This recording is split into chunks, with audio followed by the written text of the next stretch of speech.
sommaire de ce journal, l'artiste chanteur béninois Didier Toglé a procédé à la dédicace de son 6e album. Une opération de révision extraordinaire des listes électorales est en cours en République démocratique du Congo. Dès le mois de juin 2017, le Rwanda prévoit d'introduire le numérique dans l'éducation. Et en sport, le 2e festival des sports traditionnels kurdes a ouvert ses portes à Istanbul. Bienvenue à tous et à toutes dans cette édition du journal sur Béni TV. Débutons par la dédicace de l'artiste chanteur Didier Toglé qui s'est tenu à Cotonou. Cette œuvre discographique baptisée Témoignage est composée de 7 titres reportages.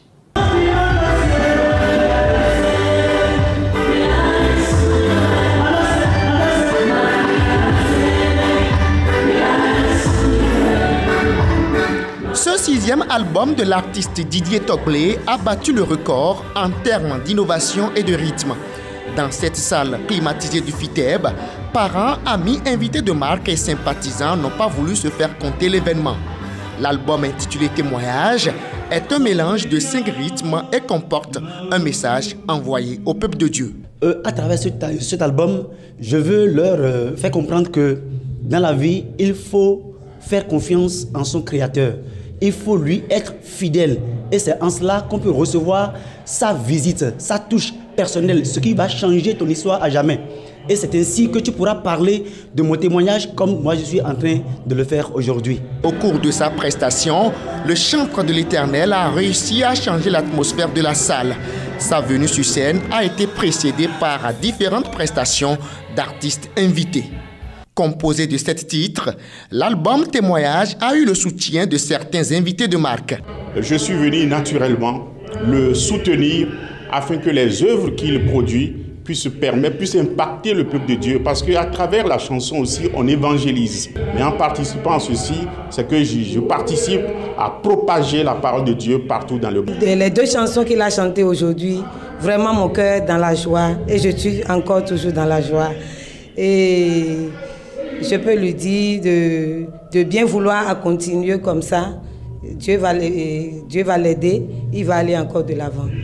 Le témoignage narré dans ce nouvel opus trouve tout son sens dans ce témoignage rendu par le berger du chantre sur son fidèle. C'est quelqu'un que j'admire beaucoup parce que c'est un fidèle très humble, un fidèle dévoué. Je peux dire que Didier fait partie des fidèles les plus exemplaires. Comme pour paraphraser le psalmiste, que tout ce qui respire loue l'Éternel, l'artiste Didier Toglé l'aura bien compris. Ouvrons la page africaine de cette édition en débutant par la République démocratique du Congo où se tient la révision extraordinaire des listes électorales. Les populations concernées doivent vérifier dans les bureaux de vote si leur nom y figure. L'opération de révision extraordinaire des listes électorales qui a débuté le 10 mai 2017 et qui s'achèvera le 20 juin 2017 ne concerne pas toutes les catégories d'électeurs. Seules les personnes n'ayant jamais figuré sur les listes électorales antérieures sont concernées par cette révision extraordinaire. Toutes les personnes qui ont déjà voté ne sont pas concernées par la révision parce que nous, l'administration, nous avons l'obligation, le devoir de les conserver sur les listes. Si elles ont changé de circonscription administrative d'habitation, elles doivent nous le signaler pour ne pas qu'elles soient inscrites ici et là en même temps.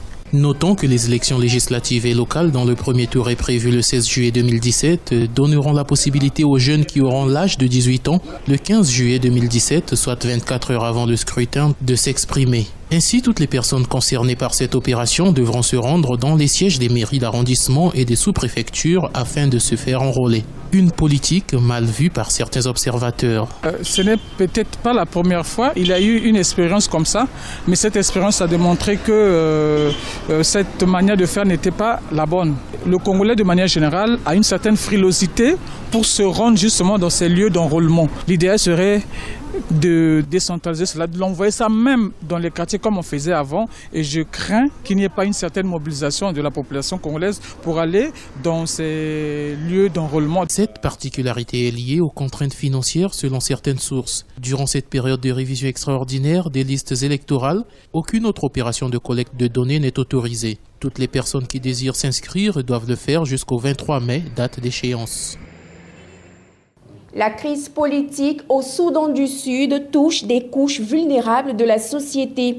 2 millions d'enfants ont ainsi fui leur foyer et les organisations humanitaires ont lancé des alertes. Plus de détails dans ce reportage.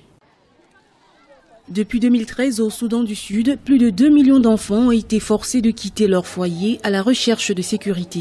Ils ont dû trouver refuge dans des camps de déplacés à l'intérieur du pays et dans les pays voisins. Ils sont exposés à l'insécurité alimentaire et la plupart ne suivent plus le cursus classique de scolarisation. Christine, mère de 3 enfants, n'a plus revu son mari depuis les attaques qui l'ont amenée à quitter leur ville d'origine. C'est avec supplice et douleur qu'elle affronte le quotidien avec ses enfants.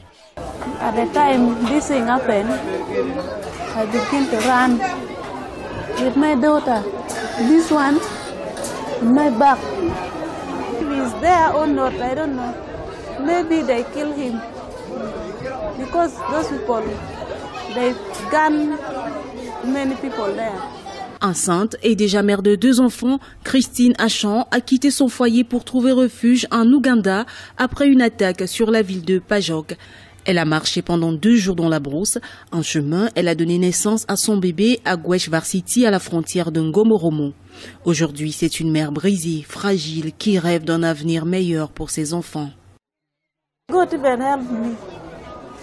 For a short period of time, I deliver baby, daughter. La guerre civile dans ce pays producteur de pétrole a commencé lorsque le président Salva Kiir a limogé son adjoint Riek Machar en 2013, 2 ans après que le pays ait proclamé son indépendance du Soudan voisin. De nombreux réfugiés du Soudan du Sud ont fui vers l'Ouganda, le Kenya, le Soudan ou l'Éthiopie depuis le début de la guerre civile dans ce pays.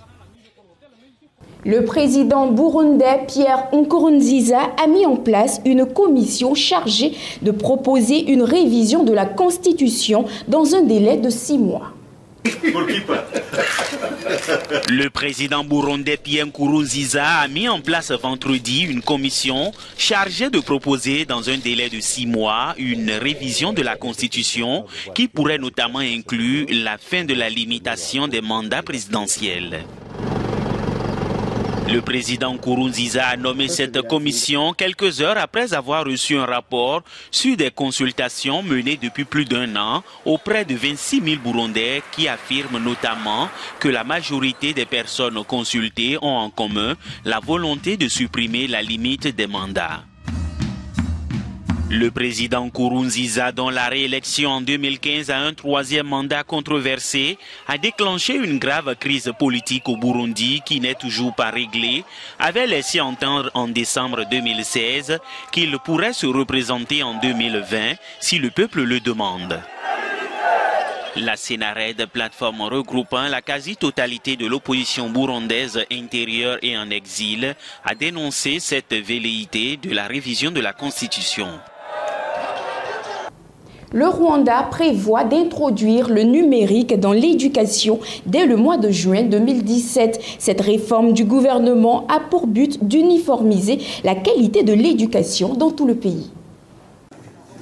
Au Rwanda, les autorités veulent accélérer l'ancrage du numérique dans le système éducatif national. C'est dans ce cadre que l'État prévoit d'introduire le numérique dans les lycées et collèges dès juin 2017. La croissance des TIC au Rwanda stimule l'innovation dans les secteurs productifs. L'éducation est l'une des priorités de l'État dans ses objectifs de croissance économique et de développement durable. L'initiative vise pratiquement à améliorer la qualité de l'éducation, mais aussi à réduire le coût de l'éducation parce que quand on utilise le support numérique, on ne fait que développer le contenu une fois, quel que soit le nombre des utilisateurs ou des usagers, le contenu développé est le même. Donc, il y a gain en termes de coût d'investissement, de coût de l'éducation.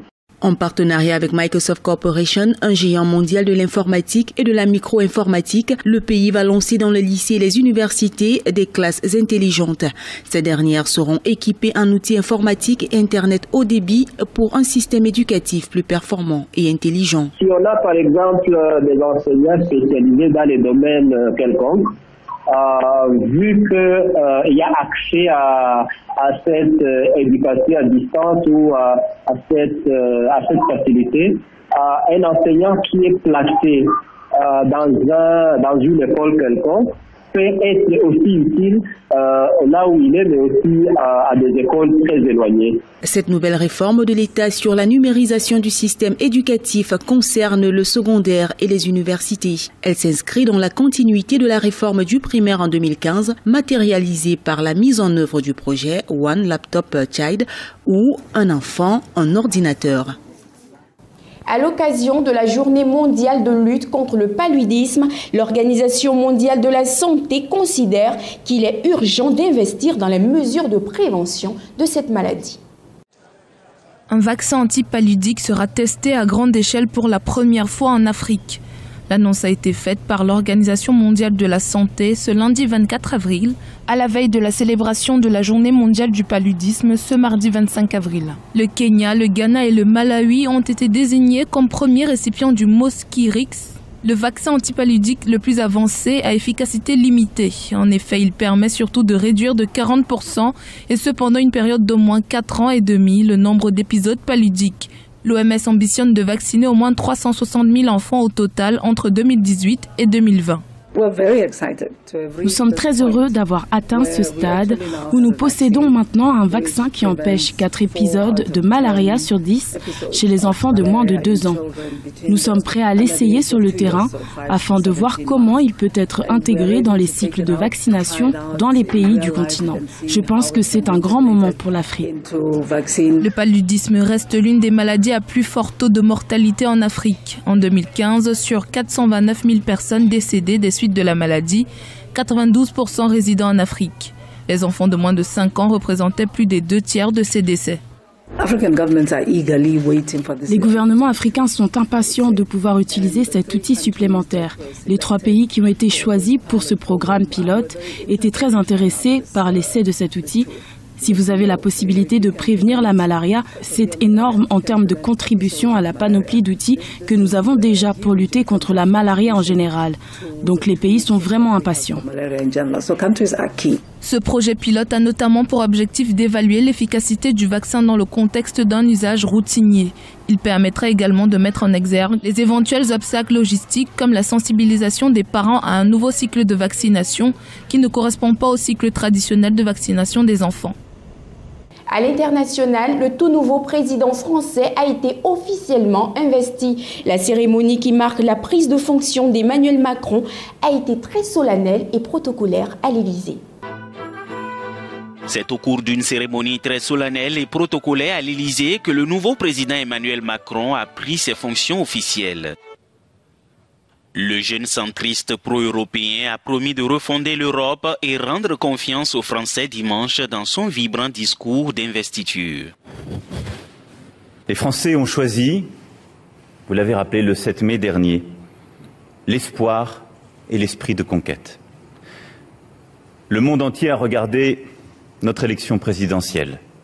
Partout, on se demandait si les Français allaient décider à leur tour de se replier sur le passé illusoire, s'ils allaient rompre avec la marche du monde, quitter la scène de l'histoire, céder à la défiance démocratique, l'esprit de division, et tourner le dos aux Lumières, ou si, au contraire, ils allaient embrasser l'avenir, se donner collectivement un nouvel élan, réaffirmer leur foi dans les valeurs qui ont fait d'eux un grand peuple.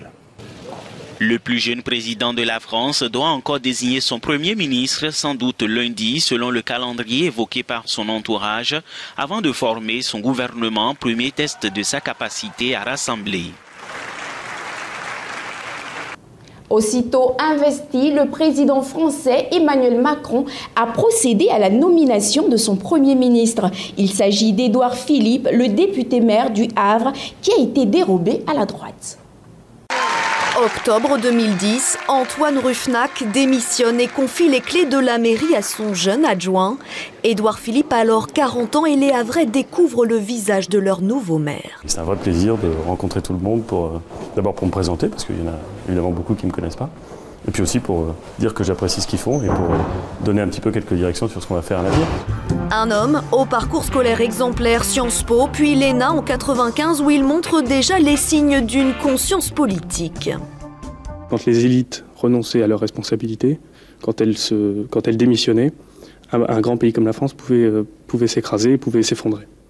Avocat, il fait ses premiers pas en politique au Havre en 2001, se lance dans les législatives en 2002 et affiche déjà une détermination et un avis bien tranché. Les électeurs ont exprimé un vote. Moi, je ne suis pas d'accord avec le choix qu'ils font. Il faut leur expliquer que les solutions que je propose sont les bonnes.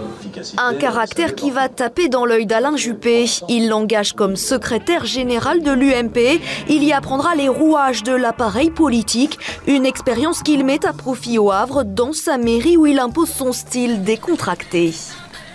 Partout où je travaille, je mets de la musique. C'est comme ça. Ça m'aide à me concentrer. Donc. Amateur de boxe, auteur de polar, il engage un plan lecture, sa mesure phare et une manière très habile de séduire l'électorat de gauche. Et je vous demande d'accueillir, s'il vous plaît, Édouard Philippe.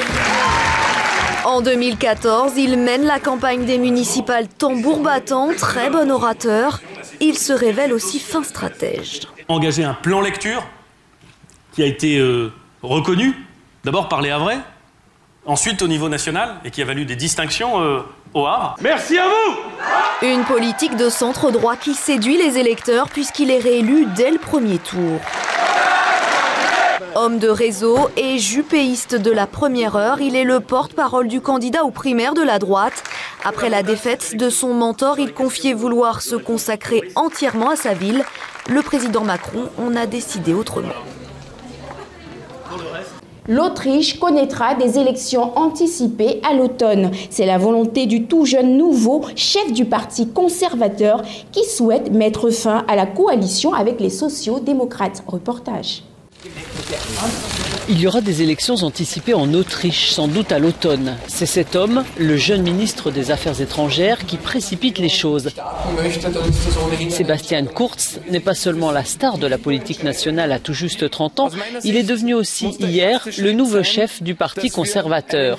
Et il souhaite en finir avec la coalition avec les sociaux-démocrates. Aujourd'hui, il doit faire sa demande au chancelier et au président autrichien et devrait recueillir l'approbation d'une majorité des députés, lançant le compte à rebours vers des élections. Sebastian Kurz a la préférence des Autrichiens pour devenir chancelier à la place de Christian Kern, ce social-démocrate.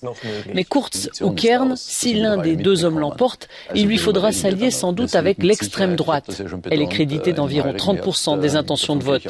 Ce ne sera pas la première fois. L'extrême droite avait déjà été partenaire du gouvernement entre 2000 et 2005.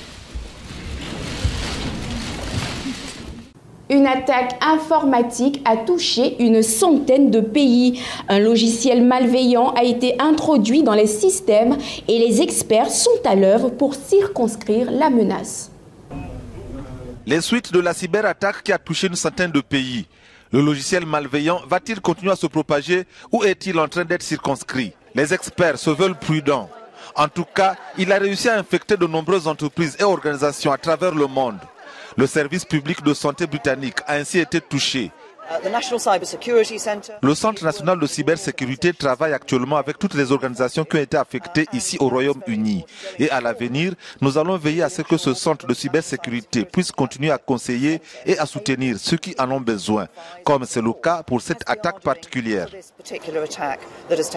Parmi les victimes de cette attaque d'une ampleur inédite figurent le constructeur automobile français Renault, la compagnie de télécom espagnole Telefonica ou encore des banques russes. Le gouvernement russe a décidé de transférer tous nos ordinateurs publics sur des systèmes d'exploitation nationaux. Et tant que ce transfert n'aura pas été terminé, nous restons en proie à des menaces. Apparemment, le logiciel s'installe sur les ordinateurs, bloque les fichiers et force les utilisateurs à payer une rançon. Les autorités conseillent de ne pas payer de rançon aux pirates informatiques. À Antofagasta, une ville prospère minière du nord de Chili, des habitants se battent pour obtenir la relocalisation du port industriel, responsable selon eux d'une grave pollution. Jacqueline a vécu 5 ans dans cet immeuble d'Antofagasta, au nord du Chili. Ses fils jouaient souvent sur cette terrasse. Mais chaque fois qu'ils allaient y prendre l'air, ils s'exposaient à cette poussière noire. Un mélange toxique d'au moins 16 métaux lourds qui se retrouvent aujourd'hui dans l'organisme de ces enfants. Il y a une sentence de mort sur ma famille. Il n'y a aucun moyen de revenir en arrière avec l'accumulation de métaux lourds. Ils sont là et ils vont rester. Et ils se transmettront à nos enfants, à nos petits-enfants, arrière-petits-enfants, etc. En cause, le port industriel tout proche, où transite le concentré de cuivre qui fait la richesse de la région. Les particules de métal, transportées par le vent, se retrouvent sur toute la côte. Condamné à une amende d'1 300 000 $ pour pollution, le port devait pourtant améliorer ses pratiques. Mais pour les associations qui défendent les droits des citoyens, ce n'est pas suffisant. Le port doit être déplacé à l'extérieur de la ville. Un souhait qui a peu de chances de se réaliser. Nous voyons que la classe politique dépend beaucoup du pouvoir économique ici. Elle en a très peur et préfère sacrifier Antofagasta plutôt que d'empêcher le Chili de gagner de l'argent. Ville dédiée à l'activité minière, les habitants d'Antofagasta jouissent en effet d'un revenu bien supérieur à la moyenne nationale. Mais cette richesse a un prix. Dans les années 60, de grandes quantités d'arsenic dans l'eau potable ont empoisonné toute une génération. Aujourd'hui, le cancer du poumon y tue 2 fois plus que dans le reste du pays. Toute cette génération a ses problèmes de santé. Et bien qu'ils aient les revenus les plus élevés, ils ont aussi la plus faible espérance de vie du Chili. Désormais installée dans un autre quartier, Jacqueline se demande quelles seront les conséquences réelles de cette pollution sur ses enfants. Les effets d'une exposition aux métaux lourds pourraient prendre des décennies avant de se manifester. Depuis près de 20 ans, Elsa Pharaon, directrice de casting, sillonne Paris et sa banlieue à la recherche de jeunes pousses pour le cinéma. Pour elle, la diversité a toujours du mal à se faire une place sur les écrans. Un mercredi, 11h30. C'est l'heure de faire la sortie des classes pour Elsa. Objectif, une séance de casting sauvage pour le film Les Deux Fils, premier long métrage de Félix Moati. Je suis en recherche d'un adolescent fait de 13 ans pour jouer le fils de Benoît Poulvorde et le frère de Vincent Lacoste. Dans sa ligne de mire, 2 collèges du Pré-Saint-Gervais en proche banlieue parisienne. L'un privé et l'autre public sont à 2 pas l'un de l'autre et la sortie se fait à la même heure. Elsa n'a donc que quelques minutes pour repérer les bons profils. Excuse-moi, c'est pour un casting. Si ça t'intéresse, tu peux rappeler à ce numéro-là. Ok. Un casting ? Voilà. Ah ouais, cool. Cette fois-ci, Elsa est restée aux portes des collèges. Il lui arrive aussi d'obtenir l'autorisation d'y rentrer pour une recherche plus posée. Mais la particularité de cette directrice de casting, c'est surtout d'élargir ses recherches au-delà du périphérique. Paris, en fait, il est vraiment c'est segmenté par quartier. Il y a des quartiers blonds, il y a des quartiers noirs, il y a un quartier juif, il y a un quartier asiatique. Quelque part en banlieue, en fait, sur des beaucoup petites surfaces, en fait, tous les profils sont représentés. La banlieue, cette nordiste installée en Seine-Saint-Denis la connaît bien. En plus de 20 ans de métier, elle a déjà trouvé ses premiers rôles pour une bonne 50aine de films, dont plus de la moitié qu'elle a déniché en banlieue, comme Rod Parado, César 2016 du meilleur espoir masculin pour La Tête Haute, découvert dans un centre d'apprentissage à Gennevilliers. Je suis sortie parce que la prof m'a saoulée, c'était la pause, j'avais envie de faire. Pardon, la prof vous a quoi ? Elle m'a saoulée.